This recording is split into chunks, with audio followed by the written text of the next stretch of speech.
Mayong adlaw, katawhan sa Dios sa Archdiocese sa Osamis. Sa ngalan sa atong talahuron nga Arsobispo, si Archbishop Martin Sarmiento Jumua Didi, ug sa kahugpungan sa tibuok kaparian sa lokal nga simbahan sa Osamis, kininausab ang inyong higala, si Reverend Father Eman Pudyutan, ang maghahatod kaninyo sa atong pagpamalandong sumala o bahin sa atong ebanghelyo karong adlaw.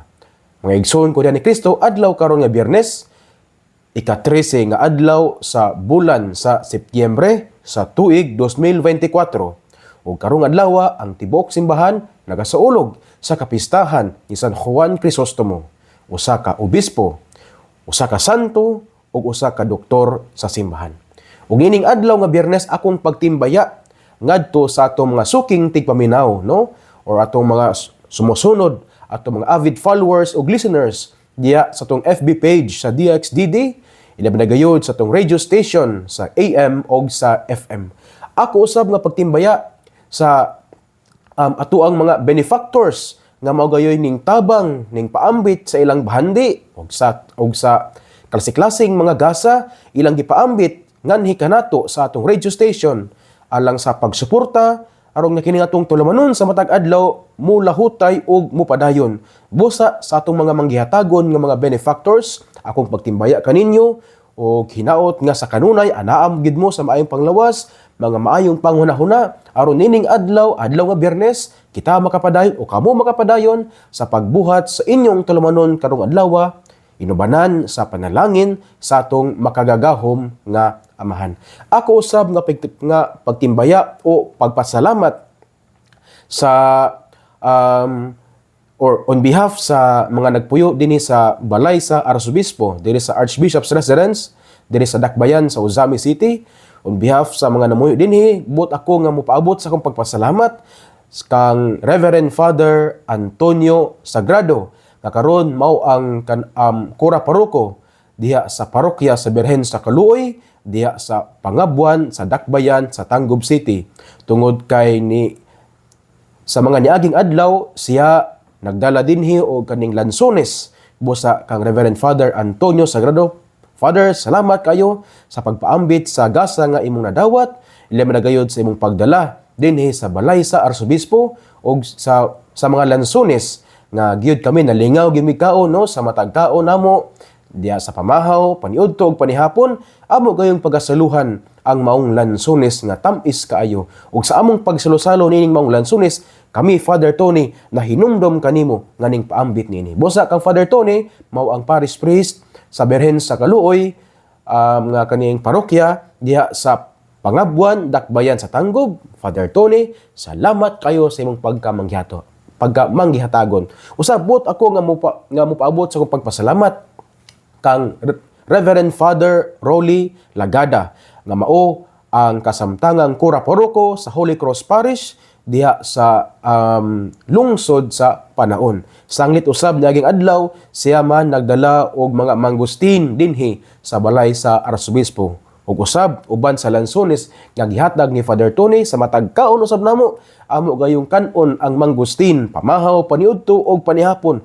Ug sa matag kaon namo sa mangustin, sa katamis sa mangustin, kami pod nahinumdom sa katamis sa pagkamanggihatagon ni Father Rolly Lagada nga mao ang parish priest sa Holy Cross Parish diya sa lungsod sa Panaon. Busa, Father Rolly, salamat kayo sa imong pagkamanggihatagon. Salamat kayo sa imong pagpaambit sa gasa nga imong nadawat, nga imong gipaambit kining maong gasa dinhi kanamo nga nagpuyo dinhi sa balay sa Arsobispo.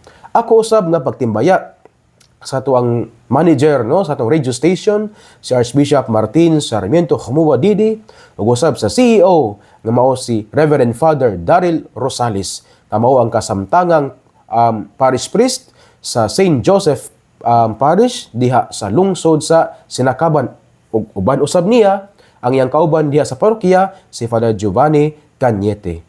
Ako usab nga pagtimbaya sa atong production head si Sir Manny Ronquillos nga mao gayud ang kanunay usab kung adunay mga kalihukan sa Archdiocese, mga fiesta, mga ordination, anaa siya aron mao nga mo-cover sa maong kasaulugan. aron ang atong mga kasaulogan at gayud nga maipadayag o mapaabot ngadto sa mga taong wala sila dili sila present physically sa maong kasaulogan apan nakig-uyon sanglit sila nakakita man sa atong mga live diya sa FB page sa atong DXDD. Busa akong gihangyo ang tanan nga atong i-follow ang atong FB page sa DXDD, nya mo like ta, nya mo share pud ta. Ug nindot usab nga mopaambit kita sa atong gasa pinaagi diya sa pagpaambit og stars. So nindot nga mohatag tag stars kay ang inyong gihatag nga stars dako usab og katabang sa ato ang pag-operate sa ato ang radio station kay ato man nga radio station. Kani nga radio station dili man ni panag-iya sa usa ka tawo. Nya dili po ni sa panag-iya sa mga nagtrabaho sa DXDD. Apan kining radio station ato man ni panag-iya man ni sa tibok katawhan sa Roman Catholic Archdiocese of Osamis. Busa gihangyo kita sanglit atua man ni mo nang ato gining tabangan. Busa kamo nga naminaw nako karon nga naglantaw sa FB live sa FB page sa DXDD. Nindot nga atong mo like, mo heart, then atong i-share. Dayon nindot pod nga mohatag tag stars. Kay kanang gagmay nga gihatag nga stars daw kana murag mudan-ag na pod aron nga kini ato ang pulpitos kanginan ang ato ang DXDD molahutay sa pagsangyaw sa maayong balita.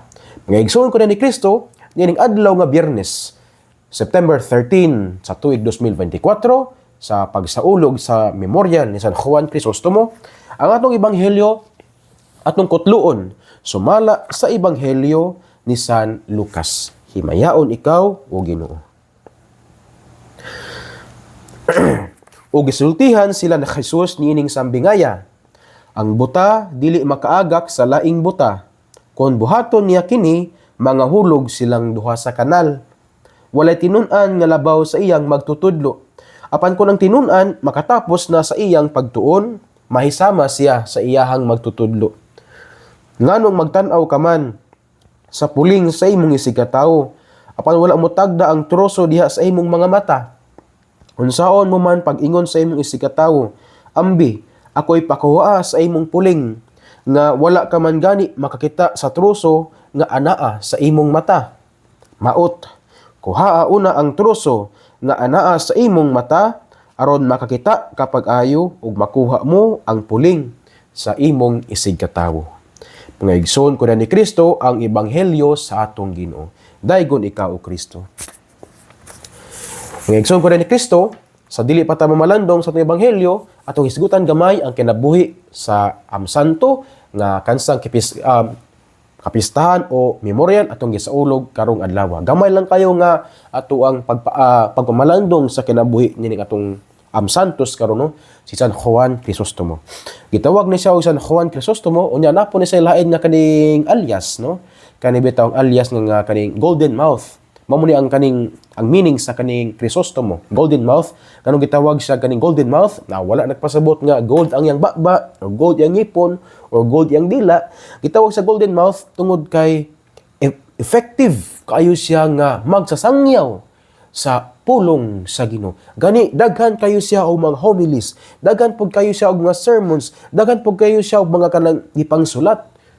Kabahin sa pagsangyaw, pagpasabot sa pagtulunan sa atong Ginoo, pagsangyaw sa maayong balita nga wala lain nga mao atong Ginoo Jesucristo. Mao gitawag siya Golden Mouth tungod kay effective kayo siya, maayo gid kayo siya mosangyaw sa maayong balita. Maayo kayo siya mopasabot sa balaang kasulatan. Ya maayo pud kayo siya nga kanabito ang mensahe sa balaang kasulatan iyang mapasabot sa tanan, mabata man, mabatan-on, mataas ng edad o maidaran, maayo kayo siya mopaambit nini. Ug tungod kay maayo kayo siya mopaambit nini, effective kayo siya nga kaning preacher sa balaang pulong o sa pulong sa Ginoo, siya gitawag og the Golden Mouth. Unya kini siya si Saint John Chrysostom o San Juan Crisostomo, natawo siya sa tuig 347. Dugay na kay ni siya. Natawo siya sa tuig 347 didto sa Antioch. Unya kining Antioch kumulan tas mapas Israel, kung mao ni sa ang Israel nya dili sa ubos ang katong Gaza o nya katong gubat bitaw sa kaning kuadron Israel o kaning Palestina sa kaning Gaza. Katong lantawon mao ni ang Israel diri ang kaning Gaza, Palestina, unya nasa ubos ang kaning Ehipto, unya ubos-ubos sa Israel, katabi tong atong manang madungog sa mga ebanghelyo, ang Tiro o ang Sidon, unya ubos-ubos diara ang Syria, unya napod ang Lebanon, unya ubos pa ana kanang gitawag og Antioch. Kanang Antioch dudol sa gamay sa dagat. Unya kanang Antioch mao ni siya ang modern day nga Turkey. Kanang lugar nga Turkiya. So usbon ko natawo si San Juan Crisostomo niadtong tuig 347 asa didto sa Antioch. Nya mo na ang modern day nga Turkiya.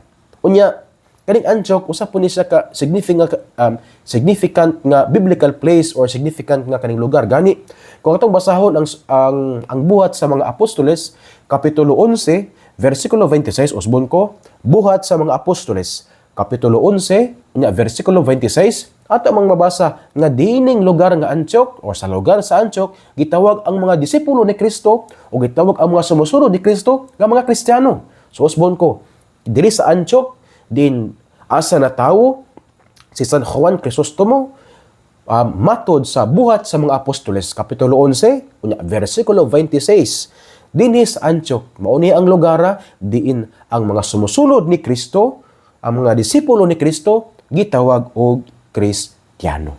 So okay, nya sa tuig 397 kani si San Juan Crisostomo nahimo siyang arsobispo sa Constantinople. Nya kaning Constantinople mao na siyang modern day nga Istanbul. Nagipon dira dapit sa Turkey, sa Turkiya. So sa natawo siya tuig 347. Human sa 50 ka tuig o sa kaning siya ana-anay pangindaron nga 50 tuig o 50 anyos siya nahimong obispo didto sa Constantinople or Istanbul nga karon nga sa modern day gitawag sa Istanbul. Unya sa kinabuhi ni San Juan Crisostomo usagid nga dako kayong factor nganong siya kanabitawng nahimo siyang santo, nganong siya diya sa iyang kinabuhi na sa gugma sa kanibitawng balaang kasulatan, nganong sa iyang kinabuhi na yung kaning gipuy-an ang kanibitawng pagkamaampuon, apil po ng dira ang kaning penance tungod kay kini manggod si San Juan Crisostomo ang iyang ginikanan mga Kristiyanos. Sabot mga Kristiyanos, mga sumusunod ni Kristo. Gani siya na edad sa 20 ay ang papa namatay, pero ang iyang mama wala gid niya gi-abandon si San Juan Crisostomo. Gani iya ang magipadala sa mga the best nga mga eskwelahan aron gayud nga makatunan gid ni San Juan Crisostomo ang mga pagtulunan ni Kristo, ang mga pagtulunan sa simbahan usa gitudo diha sa balaang kasulatan ug unsa usab nga maoy kadang gipasa-pasa nga pagtulunan nga gikan pagid sa mga apostoles nga ilang nadawat ng Kristo unya nadawat sa mga apostoles gikan kang Kristo nya kining ilang pagtuo nga nadawat sa mga apostoles nga mao'y giparehag ni Kristo ila ang gipasa-pasa mo naman itong gitawag og kanibitawng the transmission or the sacred tradition, the transmission of the faith, of the content of faith nga gikan sa mga apostoles hangtod sila mga sumusunod nga mga mao ang mga obispo. Nya kini siyang pagtuo mao man siya ang pagtuo na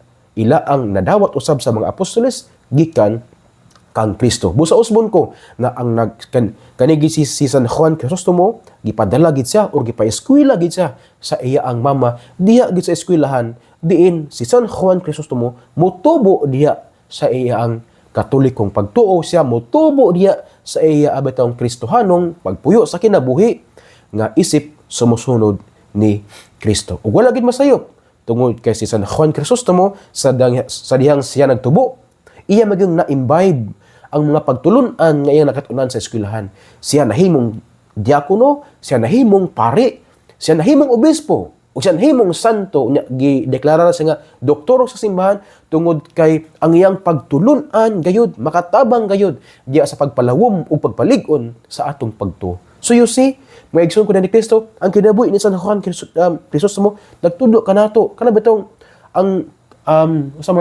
ang katungdanan or ang responsibilidad sa mga ginikanan. Nga ilagyong paeskwelahon ang ilang mga anak.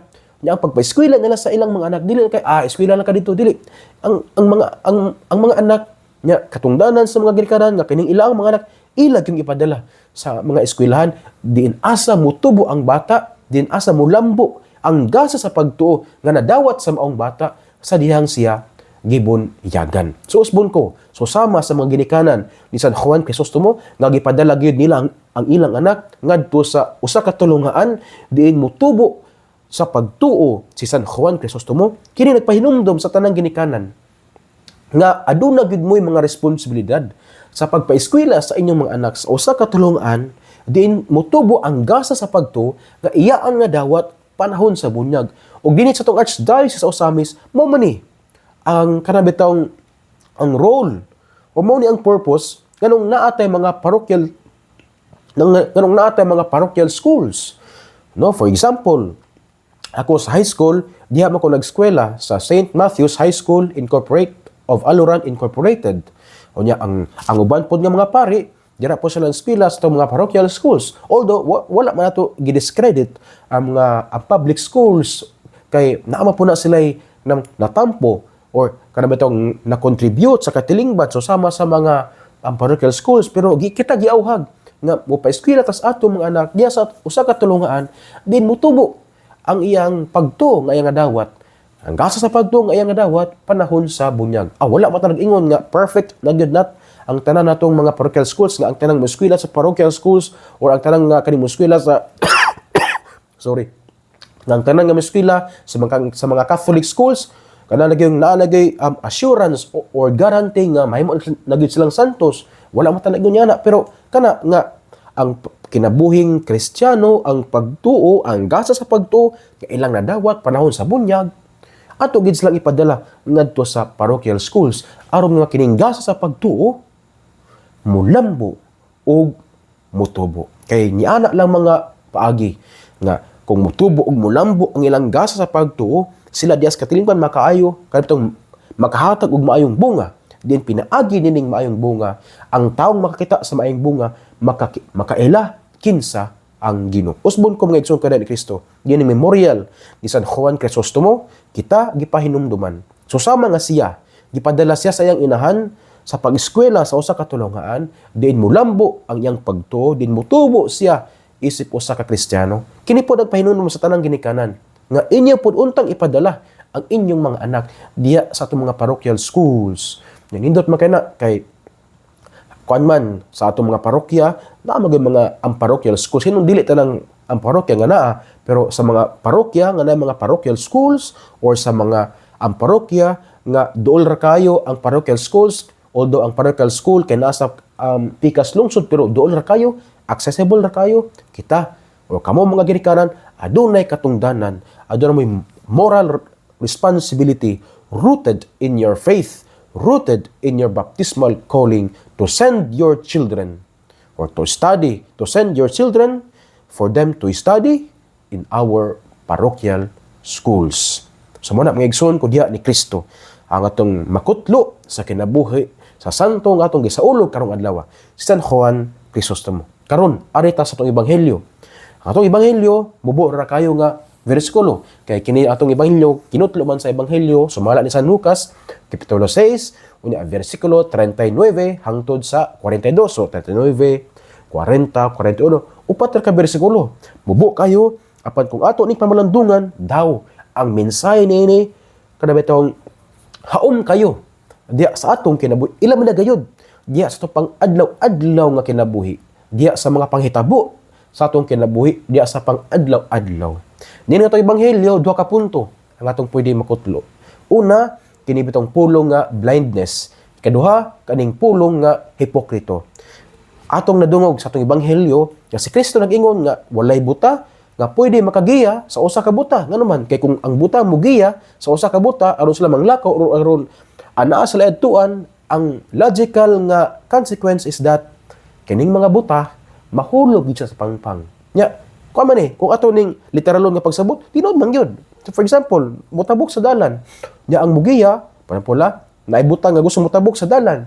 Unya, kung ang mugiya sa maong buta usab, ay dili sila makatabok maglirong-lirong sa dalan, dili sila makatabok adtos pikas corner sa kaning dalan nga naman kay puros man buta. Wa man sila makita. Nya unsaon man nila paglakaw, Makalakaw man sila, pero unsaon nila pag-adto, sila gusto adtuan kung wala sila nakakita. So mo na may igsoon ka na Kristo, kung maghiskot ta ganing blindness katong giingon ni Jesus, tinuod gyud kayo. Kung atong iliteral nga pagsabot, sus tinuod kayo nga ang buta mugiya sa usa ka buta, ang resulta sila gyud mga hulog sa pangpang.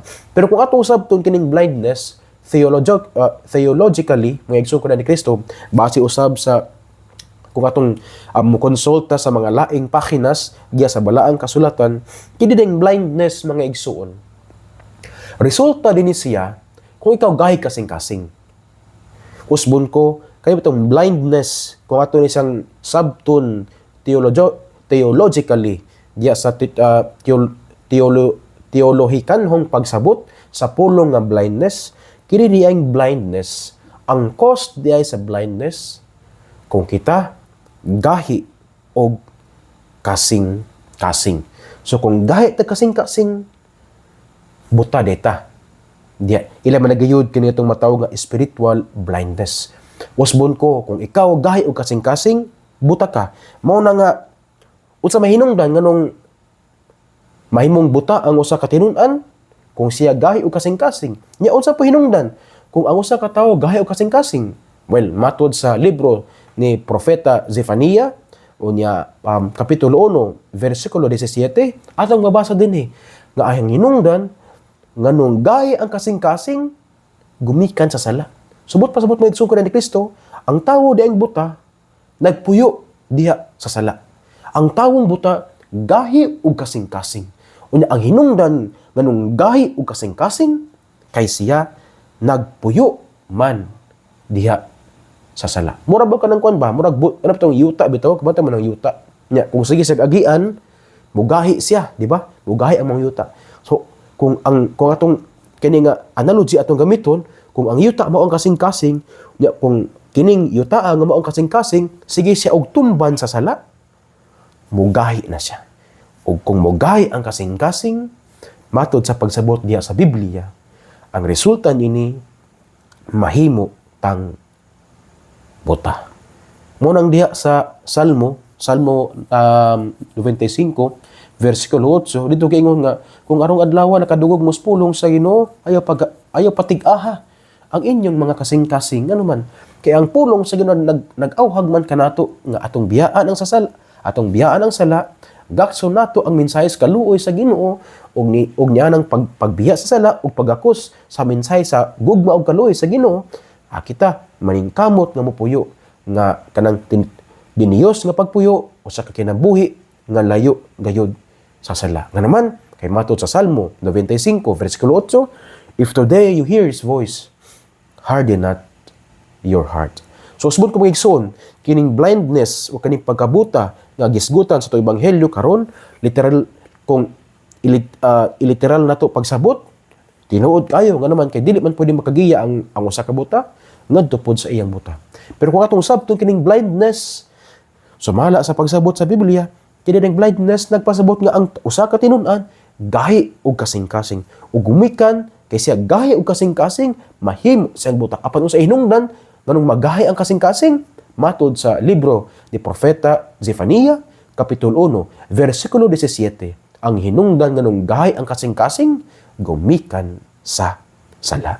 So maigsoon ko na Kristo sa laktod nga pagistorya, kung kita na nagpuyo diya sa sala, kung ang atong kinabuhi bitaw atog yung ning dive gyud ta diya sa kanibitang tubig sa sala, ang buta gid ta. Nya kung buta ta, dili ta makakita sa unsay kabubuton sa Ginoo. Nya kung buta ta, dili po ta makita sa sitwasyon sa uban nga nagkalisod nganuman kay wa man gahi man kasing-kasing.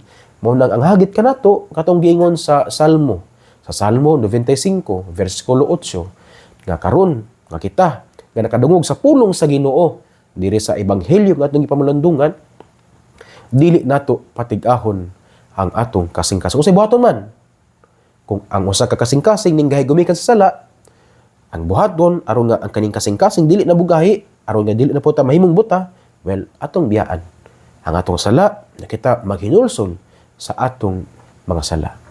Matod pa ni San Juan Crisostomo, ingon siya nga, be ashamed when you sin, not when you repent. Usbon ko, Ingon si San Juan Crisostomo, be ashamed when you sin, but not when you repent. Ingon siya nga, maulaw unta ta kung kita mobuhat og sala, dili kung kita maghinulsol. Kanuman kay ang makaulaw, ang magbuhat og sala, ang maghinulsol, dili man na makakuulaw. Kanuman usa man na siya kagrasya nga atong nadawat. So kita nakaamgo sa atong pagkamakasasala, mubalik tas Ginoo, mo na maghinulsol ta sa atong mga sala.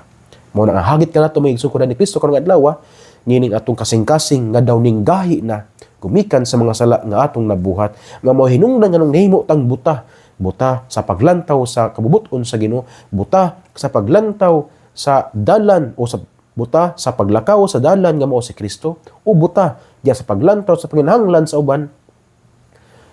Kini ang ngay natong buhaton aron dili ta mo gahi, aron dili kita makabaton og gahi nga kasing-kasing, o aron kita kanang dili ta mahimong buta, atong pahumukon ang atong kasing-kasing pinagi diya sa pagbiya, sa sala o paghinulsol. Kay matud pa ni San Juan Crisostomo, be ashamed when you sin, but not when you repent. Maulaw ta kung kita makasala, pero dili diha kung kita maghinulsol na sa atong mga sala. Blindness. Ikaw ang pulo mga igsuon ni Kristo kaning hypocrites. Dili sa atong ebanghelyo ang word nga gitranslate kay maot katong giingon nga unsaon man nimo pagkuha sa muta nga anaa sa mata sa imong isikatawo kung wala ka nakakuha sa troso. Grabe no? Troso nga nasa imong mata. Nya kanang tawo nga gustong mokuha sa muta sa mata sa imong isikatawo nga dili man gani makaakog kuha sa troso nga nasa imong mata, ang gigamit diri nga translation kay maot, no? Usbon ko ingon sa dari nga unsaon man pag-ingon sa imong isikatawo, ambi ako'y pakuha sa imong puling nga wala man gani ka makakita sa troso nga nasa imong mata. Maot. Kana sa mga igsuon ni Kristo, kung mobalik tas pulo nga Grego ang gigamit kay hypocrites. Wat pasabot hipokrito. Ganong hipokrito? Kay iya ang kuhaon ang muta ngadto sa uban na wala siya nakakuha sa muta sa iya ang kaugalingong mga mata. Nya mo gini mga igsuon ni Kristo. Kani bitaw kung may murag nahimo na gining normal o dili gid siya maayo, no dili mo gid siya maayo, pero o sa atong kinabuhi nahimo na ning normal. Sa mga kanabitong kusog kay bitaw ta mo mulantaw sa sayop sa uban nga sayop siya, pero dili ta kaakog lantaw sa atong kaugalingong sayop. Mao po ni kung katong akong gipaambit kaninyo sa mga pipila ka semana, katong nay usa ka obispo nga nag-ingon nga kung kita daw kuno sige ra tagkabantay sa kaning sayop sa uban, posible nga tinaw ang atong mga mata, pero daw atong kasing-kasing. Diba? Katong sa unang punto, nga ang tawong buta, o ang tinunan nga buta, kana siya nagpasabot nga, dili literal nga buta siya, apan kana nagpasabot nga ang iyang kasing-kasing gahi. So, mao ni mga igsuon ni Kristo, hipokrito, kanang kusog kita mo correct sa uban, na dili ta makaako og correct sa atong kagalingon. Gusto tong kuhawon ang muta sa mata sa uban, nya dili ta kakuha sa troso. Grabe ang comparison, no? Muta gamay kayo, unya ang gigamit ni Kristo muta dayon troso.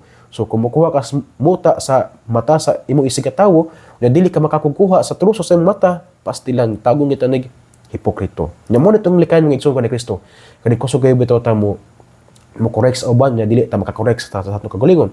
Sa laing bahin kanang kusog po kita mo kanang mo judge sa uban nga kana sayang ana. Atong inumduman nga kung mo judge ta sa uban, wala nato gi-divine.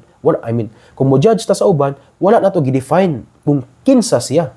Atong gi-define kung unsa ta. For example, kaya bitang moingon, uy, Mari, si kuan ba? Kana bang atong silingan, no? Kay libakira man yun na siya, no? Kana imong giingnan nga libakira siya, wala nimo gi-define nga libakira siya. Unsa man? Kana nagpakita nga ikaw mao ang libakira. Ano man? Ikaw man na nabi. So you see, nakita ninyo nga, kung mohusgar na kita sa uban, kung mo-judge sa tas uban, kung mo-condemn na nata sa uban, kana wala nagpasabot nga ang uban, nga atong gi-condemn, gi-judge, or gi-husgar, ingana sila.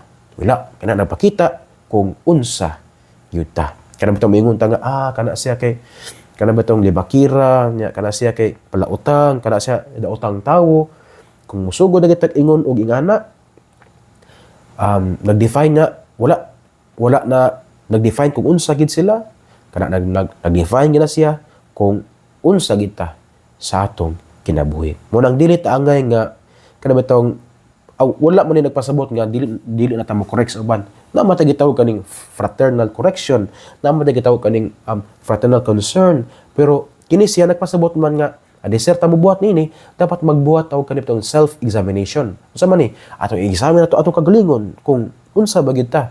Kay kung maira ta mo examine sa uban without examining our own selves, na unsay gigamit nga pulong ni Kristo, hipokrito. Nya kung unsay gigamit nga translation dire, mga maot deta.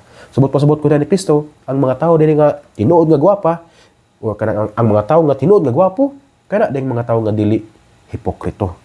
So kung ikaw gwapa kay ka, nindot kay kakilay, pula-pula imong aping, nya pula kay kagwait, nya nagpa-change ka kwan sa imong ilong, ang imong ilong nga pislat kayo karon kay imong gipa-change, gipatas-an nimo, nya gwapa kay kalantawon, nya nagpalay po ka unsa parang ipangbuhat aron nga mo appear ka nga kaning gwapa, nya kung ingana ka kagwapa physically pero hipokrito ka, ay ingon ang atong ebanghelyo maot di gyapon ka. Kano man kay ang tinuod nga gwapa ug tinuod nga gwapo kanang tawo nga dili hipokrito. So usbon ko mag-igsuon ni Kristo nga kana wala man ni nagdili nato nga kita mo correct sa uban, wala man ni nagdili ka nato nga kita mohatag sa tong fraternal correction or fraternal concern, pero hinaot unta nga kung mobuhat tag fraternal correction or mo padayag ta sa atong concern ngadto sa uban mo natong badlungon sila ingana ato sa istoryahan nga dili na ka mangingana, dapat kung mobuhat niini kinahanglan putang mobuhat og self examination. Kay usahay tendency gyud maayra ta molantaw sa uban sa ilang buling, dili ta makalantaw sa atong kaugalingong troso nga anaa gayud sa atong mga mata. Ngaigsoon ko ni Kristo, 2 ka punto or 3 ka punto akong gipaambit kanino karon. Unang punto katong may tungod sa unsay atong makatunan sa kinabuhi ni San Juan Crisostomo nga mao katungdanan sa mga ginikanan sa pagpadala silang mga anak ngadto gayud sa katolikong tulonghaan. Ikaduha, sa atong ebanghelyo kaning napahinom nato sa pulong nga blindness, kang blindness sa biblical nga pagsabot wala nagpasabot nga literal nga blindness. Amang kini nga blindness mao ang pagkagahi or pagkatig-a sa kasing-kasing. Natig-a ang kasing-kasing gumikan kay sige naman sa gitumban sa mga sala. So unsay remedy? Maghinulsol sa atong mga sala. Kay matud pa ni San Juan Crisostomo, be ashamed when you sin but not when you repent. Maulaw diha sa pagpakasala apan dili maulaw kung kita maghinulsol. Katulong punto mga igsoon ni Kristo kaning pulo nga hipokrito. Kaning pulo nga hipokrito mao ni sila ang mga tawo nga kusog kay mohusgar, kusog kay mo condemn, kusog kay mo mangita sa kaning sayop sa uban without examining their own selves. Karabang moingon sa sabang nga kamo dapat maligo pero sila wala dili sila makaako ganhi og kaning hikap sa maong tubig. So mo ni mga igsoon ni Kristo hipokrito. Ya kaning tawo nga hipokrito matud sa ebanghelyo maot. So bisag unsa ni ka humot, maay kag panamit yana unya kung hipokrito ka, so biblically maot giday gihapon ka. So ang hagit kanato nga dapat we know how to examine our own selves and also we should correct others, fraternal correction, pero dapat taw nga mo examine sa atong kaugalingon aron nga kita dili matawag og hipokrito, aron kita dili matawag nga maot. Nga igsoon ko ni Kristo, din hinala ko kutob sa itong pagpamalandong karong adlaw sa itong ebanghelyo, ang ebanghelyo sumala ni San Lucas, kapitulo 6, unya versikulo 39 hangtod sa 42. Ya atong hinumduman gyud kanunay nga ang pulong sa Ginoo angay gyud atong pamalandungan, angay nga paminawon ug angay nga paningkamutan nga atong puy-an diya sa atong kinabuhi. Kay bulahan biya gyud ang tawo nga maningkamot nga mopuyo sa mga pulong ni Jesus.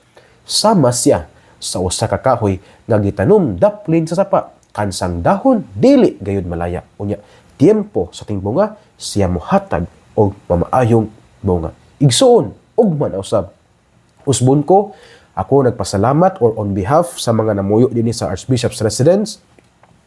Ako magpasalamat kang Father Tony Sagrado, Father Antonio Sagrado, nga maong parish priest sa Birhen sa Kaluoy Parish diya sa Pangabuan, Dakbayan sa Tanggob, ug kang Reverend Father Rolly Lagada nga mao ang kasamtangang parish priest diya sa Holy Cross Parish diya sa lungsod sa panahon sa inyong pagpaambit sa gasa, no, sa inyong pagpaambit sa tamis nga lansones o sa masustansya nga manggustin. Salamat kayo sa inyong pagkamangyatagon ug ang Ginoo nga nakakita sa inyong mga maayong buhat mao na ang muhatag og balos pinaagi sa pagpanalangin pa kaninyo.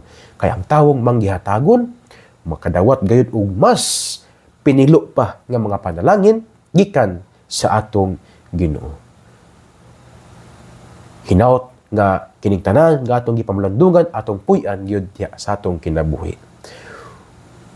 Ngayon ko na ni Kristo uban sa pangama sa atong mahal nga inahan ang Berhen sa Kota, ang Dios magapanalangin unta kaninyo kanunay sa ngalan sa Amahan ug sa Anak ug sa Espiritu Santo. Amen. Maayong adlaw o kay Dios les siempre bendiga.